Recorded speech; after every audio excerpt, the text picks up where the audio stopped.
สวัสดีค่ะพี่น้องค่ะจีกตองไว้ในไลน์นี่ที่พาพี่น้องมาพับอันนี้ค่ะ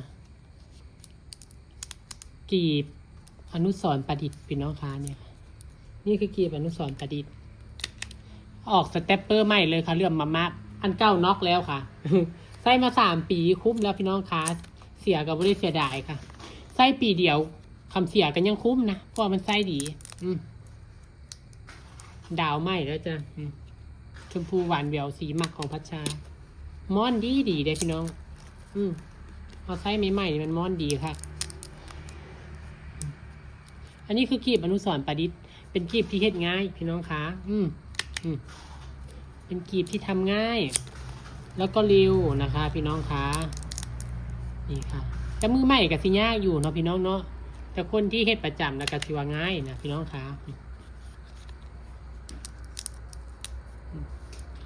ไม่ต้องกับบริจีบกว้างค่ะประมาณ3 นิ้วนะคะพี่น้องคะเวลาประกอบออกมาถึงจะสวยเด้อกีบนี่พี่น้องเบิ่งก็คือที่ยังบ่สวยนี่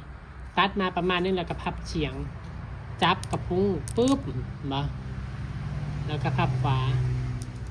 พับซ้ายเดี๋ยว